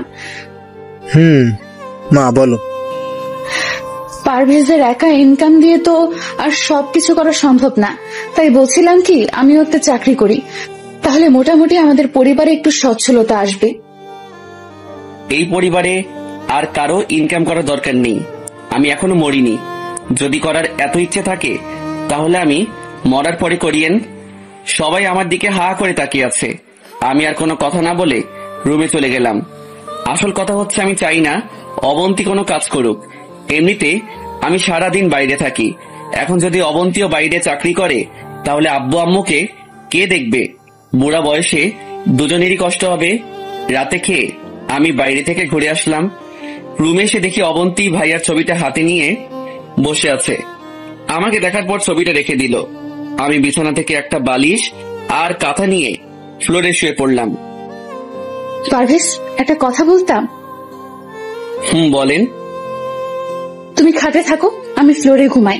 সারাদিন কাজ করে আসছো, এখন ফ্লোরে ঘুমালে হয়তো ঘুম আসবে না। আমি কাপুরুষ নই যে একটা মেয়ে মানুষকে নিচে ঘুমাতে দিয়ে আমি নিজে খাটে ঘুমাবো। আপনি ঘুমান, এমনিতে অনেক রাত হয়েছে। আর কোনো কথা না বলে ফ্লোরে ঘুমিয়ে গেলাম। সকালে ঘুম থেকে উঠে দেখি অবন্তী গোসল করে আয়নার সামনে বসে চুল ঠিক করছে। ভেজা চুলে একটু অন্যরকম সুন্দর দেখাচ্ছে। আমি দেখেও না দেখার ভান ধরে শুয়ে রইলাম। পরে মনে হলো যে পায়ে হেঁটে কাজ করতে হবে। রোমান্টিক মুডে থাকার মতো সময় নাই। উঠে ফ্রেশ হয়ে গোসল করে রেডি হয়ে বেরিয়ে গেলাম। আজকেও অনেকগুলো মাল নিয়ে কভার ভ্যান ঠেলতে শুরু করলাম। মনে মনে ভাবতে লাগলাম, অবন্তী কেন আমাকে মেনে নিচ্ছে না? যেখানে আমি ওকে মেনে নিব না সেখানে তার উল্টোটা হচ্ছে। এভাবে দিন যেতে লাগলো। বিয়ে করেও আমার আর অবন্তীর সম্পর্ক ভাবি দেবরের মতোই রয়ে গেল। মাঝে মাঝে অবন্তীর উপর অনেক রাগ হয়। কি করব কিছুই বুঝতে পারছি না। আব্বু আম্মুর জন্য আজকে আমার এই অবস্থা। দেশে মেয়ের অভাব পড়েছে যে আমাকে ভাবিকে বিয়ে করতে হলো। সারাদিন কাজ করে এসে আবার রাতে ফ্লোরে ঘুম। জীবনটা অসহ্য লাগছে। পরের দিন কাজে গেলাম, শরীরটা ভালো লাগছে না, মনে হচ্ছে জ্বর আসবে। ইচ্ছা না থাকা সত্ত্বেও রাত পর্যন্ত কাজ করলাম। রাতে না খেয়ে ঘুমিয়ে গেলাম। গভীর রাতে আমার কাঁপুনি দিয়ে জ্বর আসছে। ঠিক মতো চোখও মেলতে পারছি না। হঠাৎ করে কপালে কারো নরম হাতের স্পর্শ পেলাম। ঝাপসা চোখে তাকিয়ে দেখি অবন্তী ডাকতেছে। পারভেজ, এই কি হয়েছে তোমার? এরকম করছো কেন? আমার অবস্থা এতই খারাপ যে ওর সাথে কথা বলার মতো শক্তিও আমার নেই। অবন্তী আমাকে উঠিয়ে খাটে শুইয়ে দিল। তারপর সারা রাত মাথায় পানি ঢাললো। আর কি কি করছে কিছুই মনে নেই। জ্বরের ঘোরে কোনো কিছু অনুভব করতে পারিনি। সকালবেলা অবন্তীর ডাকে ঘুম ভাঙলো। তাকিয়ে দেখি আব্বু আম্মু সবাই বসে আছে। অবন্তী নাস্তা হাতে দাঁড়িয়ে আছে। তারপর নিজের হাতে খাইয়ে দিয়ে মেডিসিন খাইয়ে দিল। এখন কেমন লাগছে? ভালো। তোমরা খেয়েছো? ঠিক মতো খাওয়া দাওয়া করিস না, তাই এমন হলো। ডাক্তার বলেছে কয়েকদিন রেস্টে থাকতে। ডাক্তার কখন আসলো? আরো আগে তুই ঘুমেছিলি। অবন্তী কল দিয়ে আসতে বলেছি। সরি। সরি কেন? আমার জন্য আজকে তোমার এই অবস্থা। আরে ধুর, এগুলো কি বলেন? আপনার জন্য হবে কেন? ফ্লোরে ঘুমানোর কারণে এমন হয়েছে। প্লিজ তুমি খাটে ঘুমাও, আমি নিচে ঘুমাচ্ছি। দরকার নাই। আমার জন্মই হয়েছে নিচে ঘুমানোর জন্য। আমি থাকতে পারবো, সমস্যা নেই। আপনি ঘুমান। কিন্তু কোনো কিন্তু না। নিচে ঘুমালে আপনারও তো সমস্যা হতে পারে। তখন কি করবেন? তো ঘুমিয়ে পড়ুন। অবন্তী কিছু একটা বলতে চেয়েছিল, বাট আমি বলার আর সুযোগ না দিয়ে উল্টো পাশে শুয়ে গেছি। ফকিন্নি এটা বলতে পারছে না যে আসো আমরা দুজনে খাটে ঘুমাই। দুজন খাটে ঘুমালে কি এমন সমস্যা হয়ে যাবে? আব্বু আম্মু বুঝে যাবে। তাই অন্য রুমেও যেতে পারছি না। দেখবো অবন্তী ম্যাডাম আপনি কতদিন এভাবে থাকতে পারেন। কয়েকদিন পর মোটামুটি সুস্থ। আবারও কাজে চলে গেলাম। এমন সময় আইমানের সাথে দেখা হলো। কিরে দোস্ত, কি অবস্থা? এই তো আলহামদুলিল্লাহ ভালো। তোর? ভালোই। তোর কাজ শেষ হতে কতক্ষণ লাগবে? সন্ধ্যা হবে। আচ্ছা, কাজ শেষ করে দেখা করিস। অনেকদিন তোর সাথে আড্ডা দিই না। আচ্ছা ঠিক আছে। তারপর আবার কাজে চলে গেলাম। বিকেল বেলা আইমানের সাথে দেখা করতে গেলাম। আসছিস? বল কি অবস্থা? এই তো চলছে। এই জানিস আগামী মাস থেকে তো পরীক্ষা। কি? আগামী মাসে পরীক্ষা? তোর প্রিপারেশন কেমন? পরীক্ষাও তো দেওয়ার কথা ছিল না। তুই তো টাকার ব্যবস্থা করে দিলি, আর বইও তো কিনিনি। প্রিপারেশন কেমন হবে তুই বল। তোর ভাই মারা যাওয়ার পর থেকে সব কেমন যেন উল্টা পাল্টা হয়ে গেছে। বাস্তবতা কি জিনিস এখন বুঝতেছি। তোর ভাবি কেমন আছে? ভাবি না, বউ আমার। বউ মানে? ভাবির সাথে আব্বা আমার বিয়ে দিছে। কি? কখন? আমাকে তো কিছুই বলিসনি। পুরো ঘটনা শেয়ার করলাম। এত কিছু হয়ে গেছে অথচ আমাকে জানালি না। সরি দোস্ত, বলার মতো তেমন সুযোগ ছিল না। তো অবন্তীর জন্য তো এটা প্লাস পয়েন্ট, তবুও তোকে মেনে নিচ্ছে না কেন? জানি না রে, হয়তো আমি ওর যোগ্য নই। তো এখন কি করবি? কি আর করা, এভাবে দিন যাবে। শোন পারভেজ, এটা কোনো জীবন নয়। তোর একটা ভবিষ্যৎ আছে, এভাবে তো আর কিছুই হবে না। তো এখন কি করতাম? অবন্তীর সাথে কথা বলে সব ঠিকঠাক কর। কোনো লাভ হবে না, ও আমাকে মেনে নিতে পারবে না। না দিলে ডিভোর্স দিয়ে দিবে। অন্য কোথাও বিয়ে হলে তখন ঠেলা বুঝবে। ধুর, তুই পাগল নাকি? ওরে রাখার জন্যই আব্বু আমার সাথে বিয়ে দিচ্ছে, আর তুই বলছিস ডিভোর্স দিতে? ভালো তো, তাহলে সারা জীবন সিঙ্গেল থাক, ভাবি আর দেবরের মতো কাটা। শোন ভাই, জীবন অনেক কঠিন, সেটা তো তুই আমার থেকে ভালো জানিস। সেটা ঠিক, বাট অবন্তীকে ডিভোর্স দেওয়া তো দূরের কথা, ডিভোর্সের নাম মুখেও আনা যাবে না। দেখ, যা করবি ভেবে চিন্তা কর। আবেগ দিয়ে তো জীবন চলে না। আব্বা কি বললো, আম্মা কি বললো, এগুলোর দিকে কান্না দিয়ে নিজের মন কি বলে সেটা দেখ। তোর লাইফ তোকেই হ্যান্ডেল করতে হবে। ঠিক। তুই একটা কাজ কর, কি? তুই অবন্তীর সাথে সরাসরি এই ব্যাপারে কথা বল। কোন ব্যাপার? তোকে স্বামী হিসেবে মেনে নেবে নাকি নিবে না সেটা। যদি না মেনে নেবে বলে, তাহলে তুই অবন্তীকে বলে দিবি তুই ওকে ডিভোর্স দিয়ে দিবি। এটা কি করে হয়? সব হয়, তুই কথা বল। এখন না, পরীক্ষাটা শেষ হোক তারপর। আচ্ছা ঠিক আছে। তারপর আরো কিছুক্ষণ আড্ডা দিয়ে বাসায় চলে আসলাম। এইভাবেই দিন যাচ্ছে। অবন্তীর সাথে দরকার ছাড়া কথা বলি না, কেমন যেন অস্বস্তি লাগে। দেখতে দেখতে পরীক্ষার সময় চলে আসলো। অবন্তী আর আমি একসাথে পরীক্ষা দিলাম। আমার পরীক্ষার কথা শুনে বাবা মা অনেক খুশি। পরীক্ষার কিছুদিন পর একদিন সকালবেলা অবন্তী বসে বসে মোবাইল টিপতেছে। আব্বু আম্মু মামার বাড়িতে গেছে। আমি মনে মনে ভাবলাম এটাই সুযোগ, অবন্তীর সাথে এবার বোঝাপড়াটা হয়ে যাক। আমি অবন্তীর সামনে গেলাম। কিছু বলবে? বলো। আপনি কি চান? মানে আপনি কি আমার কাছে থাকতে চান নাকি আমার কাছ থেকে মুক্তি চান, কোনটা? পারভেজ, তোমার মাথা ঠিক আছে? এগুলো কি বলছো? আপনি উত্তর দেন। এখানে থাকতে কি আপনার কোনো সমস্যা হচ্ছে? না। তাহলে আমাকে স্বামী হিসেবে মানতে আপনার সমস্যা কোথায়? দেখো, আমি তোমাকে আগেই বলছি এটা কোনোভাবেই সম্ভব নয়। যদি আপনার অন্য কোথাও বিয়ে হতো, আমার সাথে বিয়ে হয়েছে বলে আপনি আমাকে মেনে নিতে পারছেন না, কিন্তু অন্য কোথাও হলে কি পারতেন? জীবনেও না। আমি কোনোদিনই আপনাকে কোনো কথা বলিনি। তার মানে এই নয় যে সারা জীবন এভাবে থাকবো। আমারও তো একটা লাইফ আছে, আমারও তো ইচ্ছা করে সুন্দর করে সংসার করতে। আব্বু আম্মু আপনাকে অনেক ভালোবাসে, নিজের মেয়ের মতো দেখে। এখন যদি আমি ওনাদেরকে বলি আপনাদের আদরের মেয়ে বিয়ের পরের দিন থেকে আমাকে ফ্লোরে রাখছে, তখন কি হবে চিন্তা করছেন? আপনার সাথে বিয়েটা হয়েই আমার জীবনটা শেষ। সারাদিন এত কাজ করার পরেও কোনো শান্তি নাই। আপনার সামনে দুটো রাস্তা খোলা আছে, হয় আপনি আমাকে মুক্তি দেন, না হয় আমি আপনাকে। পুরোটা বলার আগে অবন্তী আমার দিকে তাকিয়ে কাঁদতে শুরু করলো। আর কোনো কথা না বলে সে রুমে চলে গেল। ঠাস করে দরজাটা লাগিয়ে দিল। আমি সোফায় গিয়ে বসে রইলাম। একটু পর দেখি সে ব্যাগপত্র গুছিয়ে চলে যাচ্ছে। থামাতে গিয়েও থামাইনি। যাক, তাতে আমার কি, এসব আবেগ দিয়ে তো আর জীবন চলে না। আমি তো জোর করে বিয়ে করিনি। আমাকে যদি এতই অপছন্দ করতো তাহলে বিয়ের দিন বলে দিলেই পারতো। সারাদিন বাসায় কাটিয়ে দিলাম, বাবা মাও নেই। বাসাটা কেমন খালি খালি লাগছে। বিকেলবেলা বাসা থেকে বের হয়ে দেখি আয়মান, আমাদের বিয়ে হয়েছে বলে আপনি আমাকে মেনে নিতে পারছেন না, কিন্তু অন্য কোথাও হলে কি পারতেন? জীবনেও না। আমি কোনোদিনই আপনাকে কোনো কথা বলিনি। তার মানে এই নয় যে সারা জীবন এভাবে থাকবো।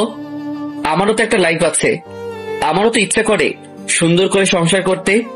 আব্বু আম্মু আপনাকে অনেক ভালোবাসে, নিজের মেয়ের মতো দেখে। এখন যদি আমি ওনাদেরকে বলি আপনাদের আদরের মেয়ে বিয়ের পরের দিন থেকে আমাকে ফ্লোরে রাখছে, তখন কি হবে চিন্তা করছেন? আপনার সাথে বিয়েটা হয়েই আমার জীবনটা শেষ। সারাদিন এত কাজ করার পরেও কোনো শান্তি নাই। আপনার সামনে দুটো রাস্তা খোলা আছে, হয় আপনি আমাকে মুক্তি দেন, না হয় আমি আপনাকে। পুরোটা বলার আগে অবন্তী আমার দিকে তাকিয়ে কাঁদতে শুরু করলো। আর কোনো কথা না বলে সে রুমে চলে গেল। ঠাস করে দরজাটা লাগিয়ে দিল। আমি সোফায় গিয়ে বসে রইলাম। একটু পর দেখি সে ব্যাগপত্র গুছিয়ে চলে যাচ্ছে। থামাতে গিয়েও থামাইনি। যাক, তাতে আমার কি, এসব আবেগ দিয়ে তো আর জীবন চলে না। আমি তো জোর করে বিয়ে করিনি। আমাকে যদি এতই অপছন্দ করতো তাহলে বিয়ের দিন বলে দিলেই পারতো। সারাদিন বাসায় কাটিয়ে দিলাম, বাবা মাও নেই। বাসাটা কেমন খালি খালি লাগছে। বিকেলবেলা বাসা থেকে বের হয়ে দেখি আয়মান আমাদের বাসার সামনে বসে আছে। কি রে, তুই এখানে? কেন আসতে পারি না? আরে ধুর, সেটা না। এই সময় তুই তো এদিকে আসিস না, সেই জন্য জিজ্ঞেস করলাম। তোকে অনেকবার কল দিতেছিলাম, মোবাইল অফ দেখাচ্ছে, তাই চলে আসলাম। আচ্ছা, ভিতরে আয়। তারপর আয়মানকে নিয়ে আবার বাসায় গেলাম। কি রে, কাউকে দেখছি না যে? আব্বু আম্মু মামার বাসায় গেছে, আসতে রাত হবে। আর তোর বউ?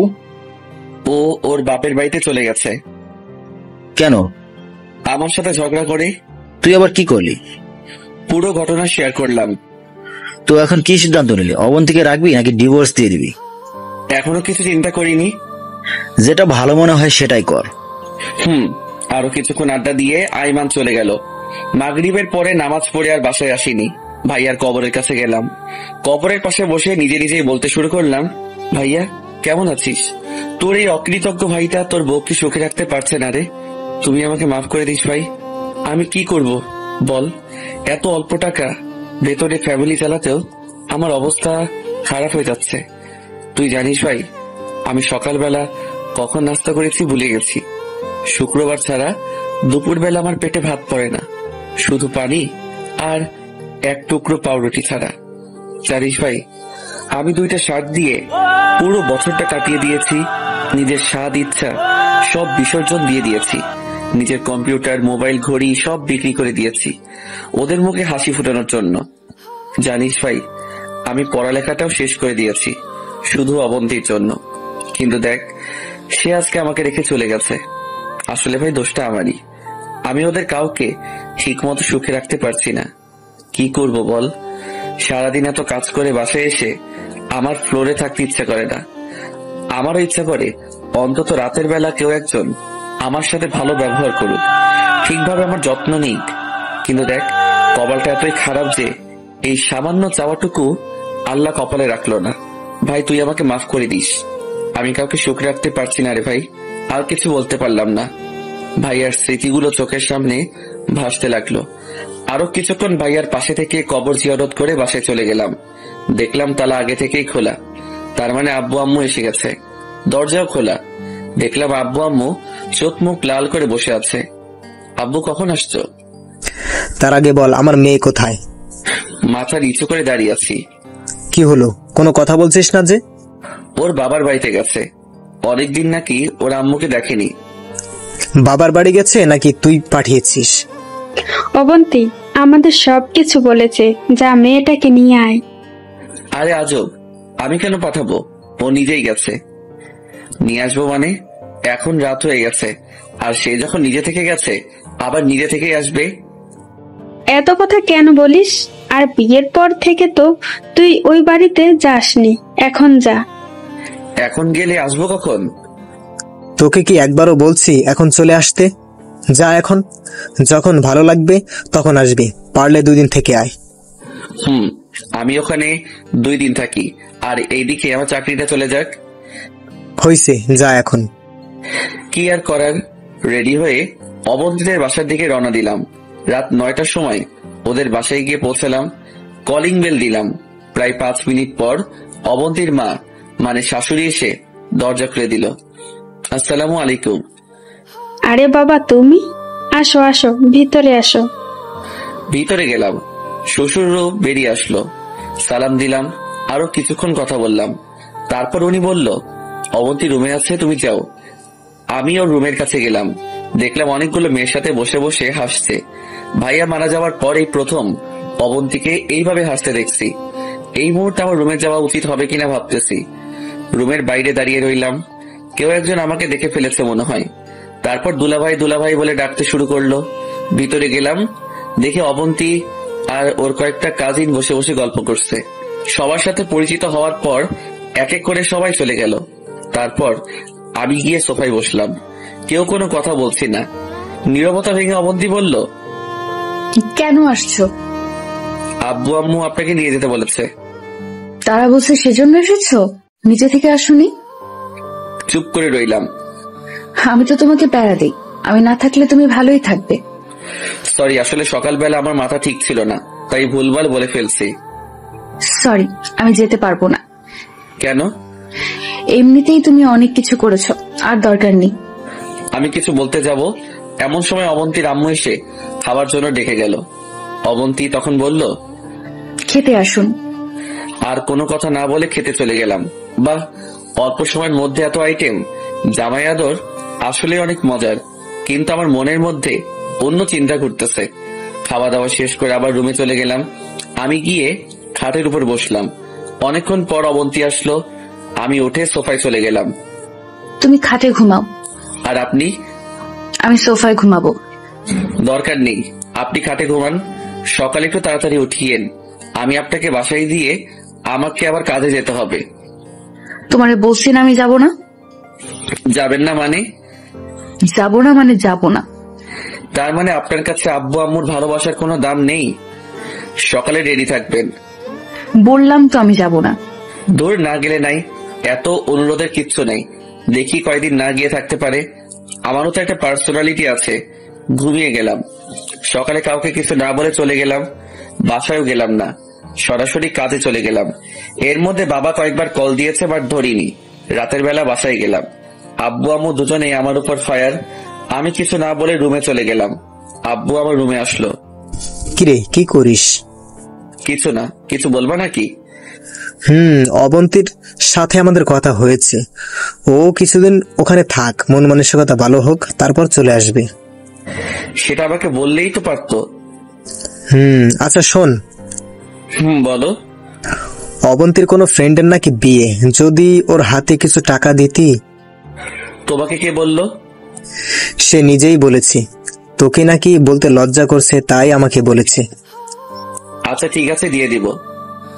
বিয়ে তো কয়েকদিন পর, কালকে দিতে পারবি? আচ্ছা দেখি। তারপর খেয়ে ঘুমিয়ে গেলাম। সকালে কাজে যাওয়ার আগে টিউশনিতে গেলাম। পড়াশোনা শেষে টাকাটা অগ্রিম চেয়ে নিলাম। টাকাটা নিয়ে আবার কাজে চলে গেলাম। দুপুরবেলা আমি নামাজ পড়ে বাইরের একটা দোকানে পানির মধ্যে পাউরুটি চুবিয়ে খাচ্ছি। এমন সময় দেখলাম একটা মেয়ে আমার দিকে হা করে তাকিয়ে আছে। ভালো করে খেয়াল করে দেখলাম এটা অবন্তী। তার কয়েকটা ফ্রেন্ডের সাথে কোথাও যাচ্ছে মনে হয়, বাসের জন্য অপেক্ষা করছে। আমি দেখেও না দেখার ভান করে কভার ভ্যান চালককে তাড়াতাড়ি এখান থেকে চলে যাওয়ার জন্য বললাম। সে ভ্যান চালাচ্ছে আর আমি পিছন থেকে ঠেলতেছি। রাতের বেলা বাসায় আসলাম। দরজায় টোকা দেওয়ার একটু পরেই দরজা খুলে দেয়। তাকিয়ে দেখি এটা অবন্তী। রীতিমতো একটা টাস্কি খেলাম। কি ব্যাপার, অবন্তীকে আমি নিয়ে আসতে গেলাম, আসলো না, কিন্তু এখন নিজে থেকে এসে হাজির। অবশ্য ভালোই হয়েছে, সে কোনো কথা না বলে চলে গেল। আমি দরজা লাগিয়ে রুমে গেলাম। ফ্রেশ হয়ে এসে সবাই মিলে খেতে বসলাম। খাওয়ার এক পর্যায়ে বাবা বলল, একটা কথা বলার ছিল। কি কথা? তোমাদের বিয়ের তো অনেক দিন হয়েছে, এবার অন্তত ভবিষ্যতের কথা কিছু চিন্তা করো। কি বলছো? কিছুই তো বুঝতেছি না। বাসাটা খালি খালি লাগে, আমাদেরও তো ইচ্ছা করে নাতি নাতনির সাথে খেলতে। আম্মুর কথা শুনে আমার গলায় ভাত আটকে গেল। কাশতে শুরু করলাম। মনে মনে বললাম, এখনো ফ্লোর থেকে খাটে উঠতে পারিনি, আর আম্মু বাচ্চার চিন্তা করতেছে। আম্মু, দিল্লি এখনো বহুদূর, তোমার কপালে নাতি নাই। কিছু না বলে চুপচাপ খেয়ে উঠে গেলাম। রুমে গিয়ে বসে আছি। একটু পর অবন্তী আসলো, আমার দিকে তাকিয়ে রইল। দেখে মনে হচ্ছে কিছু একটা বলবে। কিছু বলবেন? একটা কথা ছিল। বলুন। তুমি আর একটা বিয়ে করো। কি বিয়ে করব মানে? আপনার মাথা ঠিক আছে? মাথা একদম ঠিক আছে। আব্বু আম্মু ঠিকই বলেছে, বাসাটা কেমন খালি খালি লাগে, ওনাদের জন্য হলেও বিয়েটা করো। বিয়ে করে লাভ কি হবে? তোমারও মনের আশা পূরণ হলো, আর ওনাদেরও নাতি নাতনি আসলো। শুনেন, বিয়েটা কোনো ছেলে খেলা নয় যে বললেই বিয়ে করে ফেলবো। বিয়ে মানুষের লাইফে একবারই হয়, বুঝলেন? কিন্তু আমার লাইফে তো একাধিক, সেটাকে কি বলবে? শুনেন, এটা একটা অ্যাক্সিডেন্ট। আপনি তো আর ইচ্ছা করে করেননি, পরিস্থিতির শিকার। আর আমি মনে করি আপনার লাইফে দ্বিতীয় বিয়ে হয়নি। হয়নি মানে কি বলছো? জি, আমি ঠিকই বলছি। বিয়ের পর থেকে আপনার আর আমার সম্পর্ক সে দেবর ভাবির মতোই রয়ে গেল। না আছে কোনো আন্ডারস্ট্যান্ডিং, না আছে শেয়ারিং, আর না আছে কেয়ারিং। আগে তো একটু হলেও হেসে হেসে কথা বলতেন, কিন্তু বিয়ের পর থেকে তো সেটাও নাই। আমি তো আব্বু আম্মুর জন্য বলতেছি। আম্মুর জাস্ট ইচ্ছা হয়েছে যে যদি একটা নাতি থাকতো তাহলে খেলতে পারতো। তার মানে এই নয় যে ইচ্ছাটা পূরণ করার জন্য আমাকে আবার বিয়ে করতে হবে। আমারও তো অনেক ইচ্ছা ছিল, ভালোভাবে পড়ালেখাটা শেষ করে ভালো একটা চাকরি করব, মহা ধুমধামে বিয়ে করব, ভাইয়া আর আমি মিলে অনেক সুন্দর একটা বাড়ি করব, প্রতিদিন ভালো মন্দ খাবো। কিন্তু ইচ্ছা কি পূরণ হয়েছে? হয়নি। কারণ একজন মানুষের সবগুলো ইচ্ছা পূরণ হয় না। পড়ালেখা শেষ করা তো দূরের কথা, পরীক্ষাটাও অন্যের সহযোগিতায় দিয়েছি। আর ভালো চাকরি, সেটা তো এখন করতেছি। এই যে ভ্যান গাড়ি ঠেলতেছি, এর থেকে ভালো চাকরি আর কি হতে পারে? ভালো খাবার, সেটা তো প্রতিদিনই খাচ্ছি, পানিতে পাউরুটি চুবিয়ে খাইতেছি, এর থেকে ভালো খাবার আর কি হতে পারে? আর বিয়ে, সেটার কথা নাইবা বলি, এমন বিয়ে করেছি, ধুমধাম তো দূরের কথা, যাদের সাথে বড় হয়েছি, পড়ালেখা করেছি, সেই বন্ধুগুলারেও এখনো বলতে পারিনি। যেখানে মানুষ বিয়ের পরে সুখী হয়, ভালোভাবে থাকে, সেখানে আমি খাট ছেড়ে ফ্লোরে ঘুমাই। তো একজন মানুষের সবগুলো ইচ্ছা পূরণ হয় না। আম্মু আব্বুরটা হয়তো হবে না। আপনি যে বললেন আমাকে আবার বিয়ে করতে, কোন মেয়ে আমার কাছে বিয়ে বসবে? কোন বাপ তার মেয়েকে আমার হাতে তুলে দিবে? কি আছে আমার? না আছে পড়ালেখা, না আছে টাকা পয়সা, আর না আছে ভালো কোনো চাকরি। কিছুই নেই আমার। তারপর যদি শুনে আমি আরো এক বিয়ে করেছি, সেখানে আমাকে মেয়ে তো দূরের কথা, ঝাড়ুর বাড়ি ছাড়া কিছুই দিবে না। আপনি বলছেন বিয়ে করার জন্য। বিয়ে করে খাওয়াবো কি? যে টাকা পাই সেটা দিয়ে নিজেও তো চলতে পারি না। এক বেলা খেলে অন্য বেলা না খেয়ে থাকি। প্রতিদিন হেঁটে হেঁটে কাজে যাই। দুপুরে যেখানে সবাই লাঞ্চ করে, সেখানে আমি পানিতে পাউরুটি চুবিয়ে খাই। তো এগুলো বাদ দেন। আমার দিকে তাকিয়ে আছে, চোখের কোণে স্পষ্ট পানি দেখা যাচ্ছে। এটা ঠিক যে আমি আপনার আর আব্বু আম্মুর সবগুলো চাওয়া পূরণ করতে পারছি না। যা যা দরকার সেগুলো দিতে পারছি না। কিন্তু কি করব বলেন? আমিও অনেক চেষ্টা করতেছি, কিছুই হচ্ছে না। হয়তো একদিন সব হবে। তো এসব আজাইরা কথা বাদ দিয়ে অন্য কথা থাকলে বলুন। তুমি ঘুমাও, অনেক রাত হয়েছে। আপনার বান্ধবীর বিয়ে কখন? আগামী সপ্তাহে। ওকে, আমি আব্বুর কাছে 5,000 টাকা দিব। আপনি শপিং করিয়েন আর বিয়েতে কিছু একটা গিফট দিয়েন। লাগবে না, আমি বিয়েতে যাব না। যাবেন না কেন? তুমি এত টাকা দিয়ে দিলে ঘর চলবে কেমনে? সেটা আপনার না জানলেও চলবে। এখন ঘুমান। আর কিছু না বলে ঘুমিয়ে গেলাম। অবন্তী কিছু বলতে গিয়েও বলেনি। মাঝরাতে কারো কান্নার শব্দে ঘুমটা ভেঙে যায়। লাইটটা অন করে দেখি অবন্তী ভাইয়ার ছবিটা নিয়ে বসে আছে আর কান্না করতেছে। কি ব্যাপার, আপনি ঘুমাননি এখনো? কি হয়েছে, কথা বলেন না কেন? না, ঘুম আসছে। তুমি ঘুমাও। সরি, তুমি ঘুমাও। কেমনে ঘুমাবো? চিল্লাচিল্লির মধ্যে কি ঘুমানো যায়? আমি আবারও ঘুমাতে গেলাম। ঘুম আসছে না। অবন্তীর হাতে ভাইয়ার ছবিটা দেখে ভাইয়ার কথা মনে পড়ে গেল। ঘড়ি দেখলাম 2টা বাজে। আমি উঠে বাসা থেকে বের হয়ে ভাইয়ার কবরের পাশে গেলাম। বসে বসে কল্পনা করতে লাগলাম ভাইয়ার স্মৃতিগুলো। তারপর নিজে নিজে বলতে লাগলাম, ভাইয়া কেমন আছিস? তোর কথা খুব মনে পড়ছে, তাই চলে আসলাম।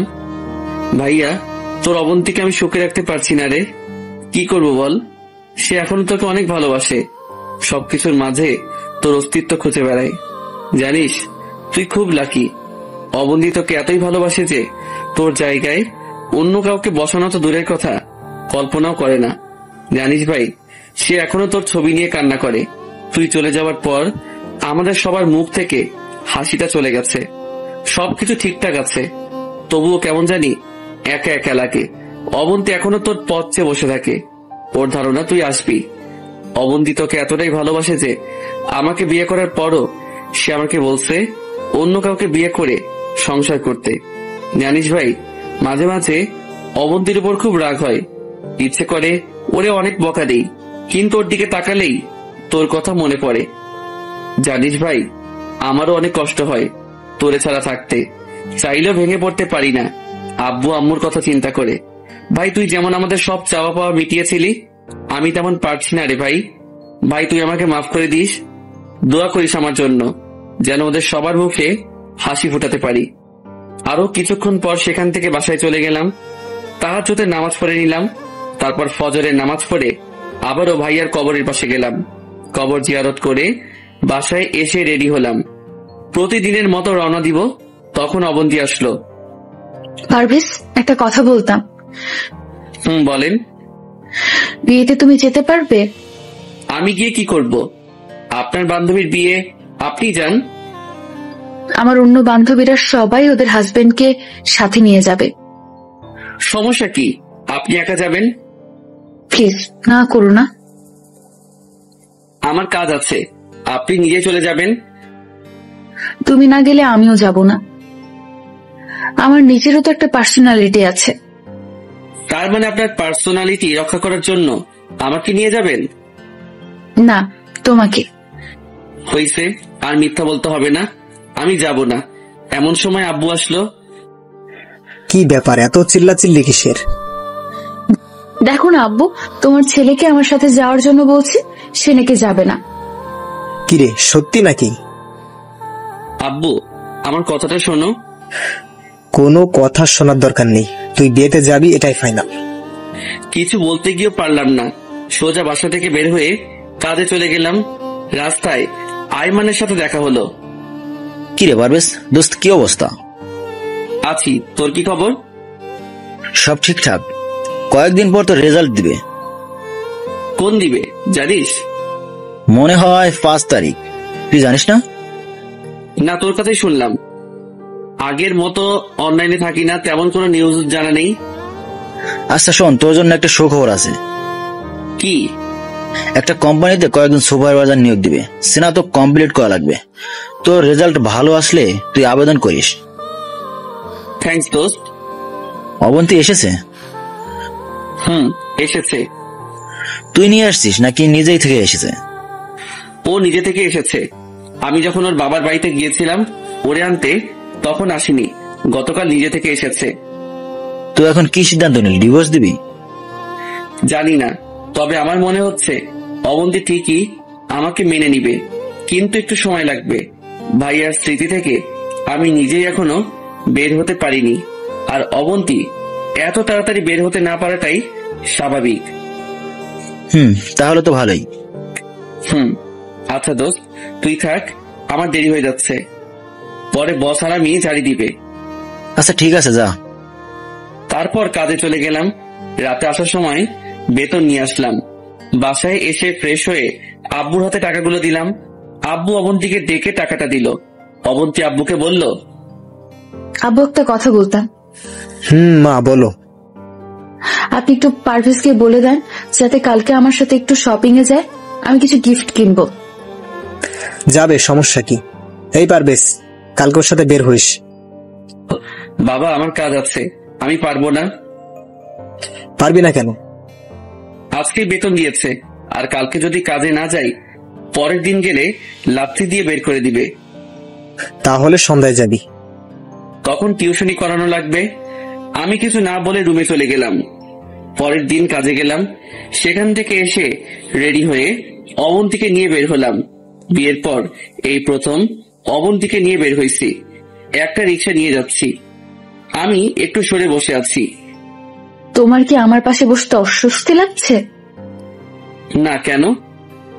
তাহলে এদিক ওদিক চেপে বসছো কেন? আরো ক্লোজ ভাবে বসো। সমস্যা নেই, আমি ঠিক আছি। তারপর দুজনেই চুপ। নীরবতা ভেঙে অবন্তী বলল, পারভেজ, বলেন। তোমার কি মন খারাপ? না, কেন? গোমরা মুখ করে বসে আছো তাই। ও না, আমি ঠিক আছি। কথা বলতে বলতে শপিং মলের সামনে চলে আসলাম। অবন্তী অনেকগুলো গিফট দেখলো, তারপর একটা চয়েস করে ওটা কিনলো। এরপর একটা শাড়ির দোকানে গেল। আমাকে বলল শাড়ি পছন্দ করে দেওয়ার জন্য। দোকানের মধ্যে অনেক লোক, তাই কিছু না বলে নীল রঙের একটা শাড়ি পছন্দ করে দিলাম। ভাইয়ার সাথে যখন বিয়ে হয়েছিল তখন একদিন অবন্তী ওদের বাসায় যাওয়ার সময় একটা নীল শাড়ি পরেছিল। সেদিন অবন্তীকে অনেক সুন্দর দেখাচ্ছিল। সাথে ভাইয়া নীল পাঞ্জাবি পরেছিল। দুজনকে অনেক সুন্দর লাগছিল, তাই অবন্তীর জন্য নীল শাড়িটাই পছন্দ করে দিলাম। তারপর অবন্তী আমাকে বাইরে দাঁড়িয়ে রেখে কোথায় যেন গেছে। অনেকক্ষণ পর আসলো। কোথায় গিয়েছিলেন? ওয়াশরুমে। আর কিছু নিবেন নাকি রিক্সা ডাকবো? রিক্সা নেওয়ার দরকার নেই, হেঁটে হেঁটে যাব। পাগল নাকি? আপনি হাঁটবেন, তাও এই রাতের বেলায়? কেন, রাতের বেলায় হাঁটতে সমস্যা নাকি? সেটা না।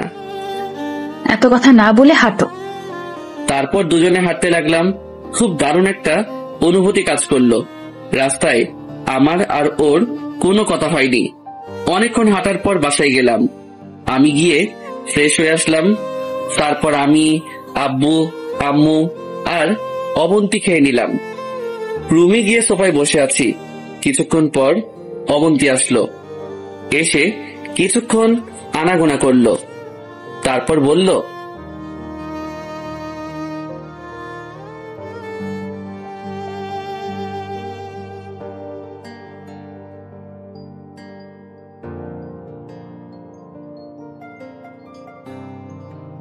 তারপর দুজনে হাঁটতে লাগলাম। খুব দারুণ একটা অনুভূতি কাজ করলো। রাস্তায় আমার আর ওর কোনো কথা হয়নি। অনেকক্ষণ হাঁটার পর বাসায় গেলাম। আমি গিয়ে ফ্রেশ হয়ে আসলাম। তারপর আমি, আব্বু, আম্মু আর অবন্তী খেয়ে নিলাম। রুমে গিয়ে সোফায় বসে আছি। কিছুক্ষণ পর অবন্তী আসলো। এসে কিছুক্ষণ আনাগোনা করলো, তারপর বলল, পারভেজ, একটা কথা বলতাম। বলেন। এই নাও, এটা তোমার জন্য। কি এটা? খুলে দেখো। আমি প্যাকেটটা খুললাম, দেখলাম একটা পাঞ্জাবি। অবাক হয়ে জিজ্ঞাসা করলাম, এটা কখন নিলেন?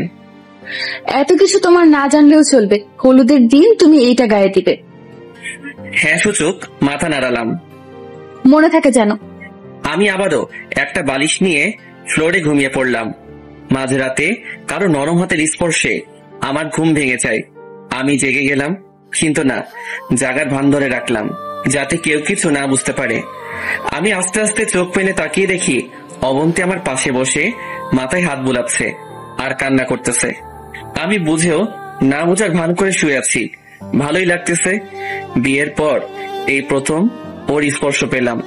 কিছুক্ষণ পর আমি চোখ বন্ধ করে বললাম, অনেক হয়েছে, এবার ঘুমিয়ে পড়ুন। অবন্তী আমার কথায় অবাক হয়ে যায়। তাড়াতাড়ি বসা থেকে উঠে খাটে চলে যায়। আমি ওপাশ হয়ে ঘুমিয়ে গেলাম। সকালবেলা রেডি হয়ে কাজে যাচ্ছি, এমন সময় আব্বু আর অবন্তী আমার সামনে পথ আটকে দাঁড়ালো। কিরে পারভেজ, কই যাস? কই আবার, কাজে। কালকে তোকে কি বললাম? আমার বান্ধবীর বিয়ে যে, সে কথা বলিনি? মনে আছে। তাহলে কাজে কেন যাচ্ছিস? সারাদিন বাসায় থেকে কি করব? বিয়েতে যাব সন্ধ্যায়। সন্ধ্যায় গেলে খাবি কখন?